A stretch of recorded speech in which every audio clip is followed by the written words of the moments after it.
Hello, my name is Allison Carmen, and welcome to my podcast, 10 Minutes to Less Suffering.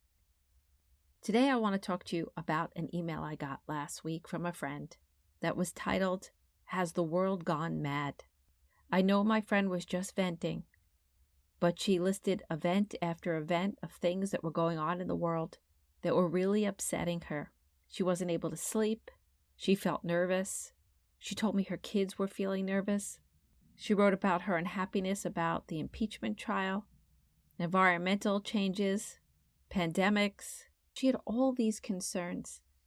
And she wrote me that her husband is always in such despair, that things can't change, there's no hope.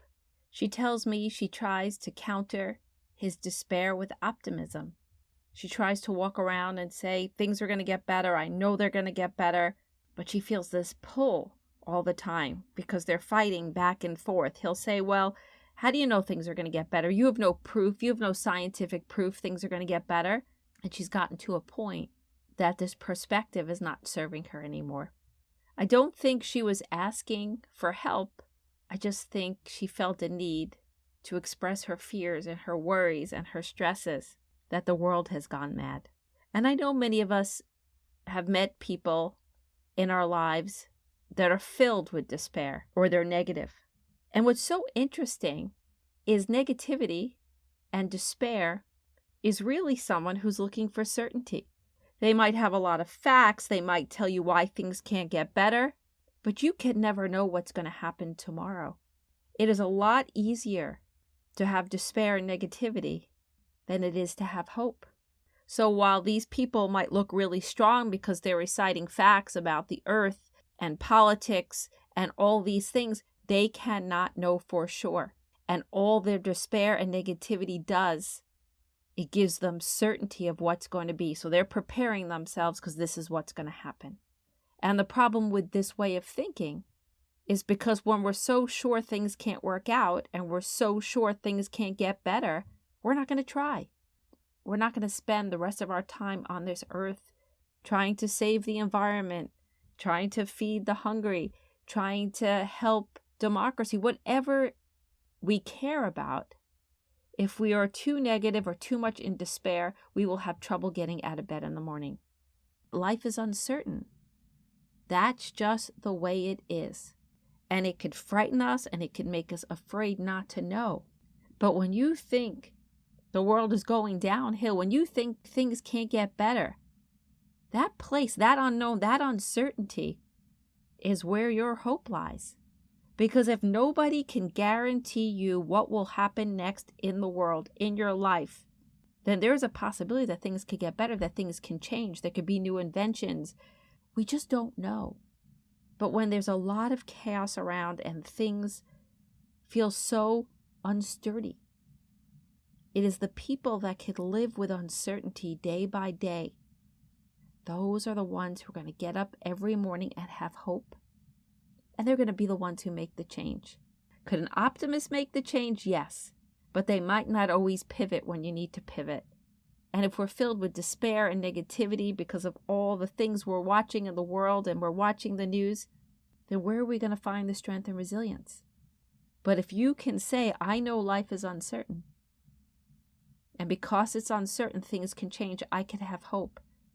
In this moment, what can I do to make a difference? See, that's what people who don't fear uncertainty, they're very present because they know that all creations for the future happen in the now. And we also never know what change will make all the difference.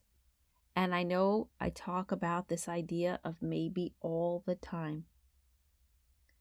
But maybe is the hope within the unknown. When we think things are bad, they're not going to get better, we're already in this maybe not. But we forget that there's another piece of maybe. And the other piece is things can change and things can get better.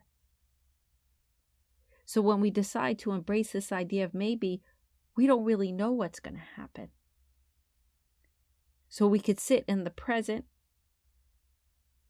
and say, I don't know what will be. But because I don't know, maybe things will get better. Maybe I could think of something that I can do to make things better? Maybe I could accept what's happening and still be okay. Maybe there's something I could do in this moment that I will enjoy. Maybe there's something I could do in this moment to help somebody else. And maybe that person will make a difference. Yes, it sounds simple, but this little word offers us hope. Hope from the negativity, hope from the despair, all the reasons that everybody tells us that the world can never be better. And I'm not saying that we could just say maybe and then sit on our couch and do nothing. The idea of maybe will silence our stress and our worry, but through that hope, we will act and we will do our best. And we will show up every day with an open heart and an expansiveness. But also, if we can't embrace this idea of maybe, every time we hear something bad, it's going to be really hard to build a life. It doesn't seem like things around us are getting less chaotic right now. So either we're going to join the chaos, or we're going to find a way to sit back a little bit and ground ourselves and say, wait a second. Is there a way to alleviate my stress and worry and become more present and level-headed and hopeful? And what can I do to make things better? And that's why maybe is such a beautiful practice. So if you're wondering how to incorporate maybe, the first step is to ask, what's my biggest fear? Are you afraid of climate change? Are you afraid of war? Are you afraid who's going to be the next president of the United States? Whatever you're afraid of, ask yourself, am I absolutely certain the thing I'm afraid of will actually happen? And when you answer that, most likely, no, you don't know for sure. Then what else is there? And then you write really broad maybe statements. Maybe things can get better. Maybe we could accept what's happening and still be okay. Maybe there's something I can do. Maybe good legislation will get passed. Maybe people will gather around and protest and make changes and collaborate and change people's minds. No matter how difficult it might seem, if you don't know for sure, then life has maybe. And another thing that happens is that when we're so busy projecting about doom and gloom for the future, we're not enjoying our lives today and we're not creating today. So maybe there's something left for me to experience in this moment. And if you can get to that place, then you're more likely to find peace, to make the most of your life.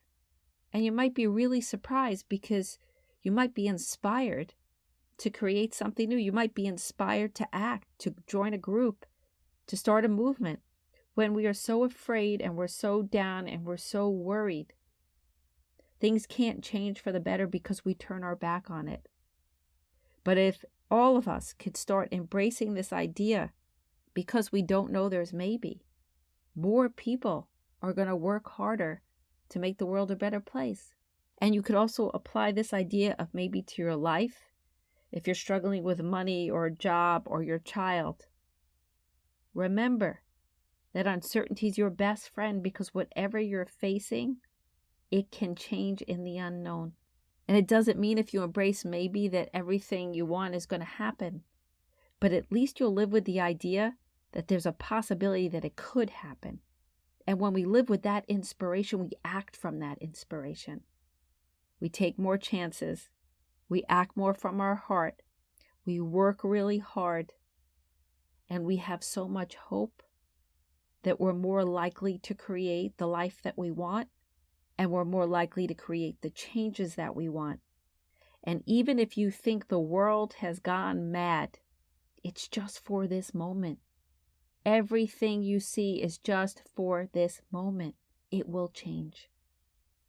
And if you could live in the maybe and you could live in the hope, you will be part of that change.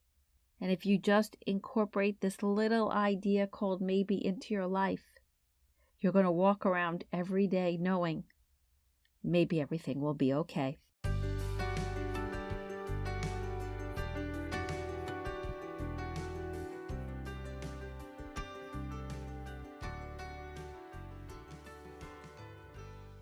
Thank you for listening to this podcast today. If you'd like to get in touch with me, you could email me at allison@allisoncarmen.com. If you'd like to buy my book, The Gift of Maybe, it's available at all major bookstores and online retailers. And if you like this podcast, you could subscribe and leave a comment.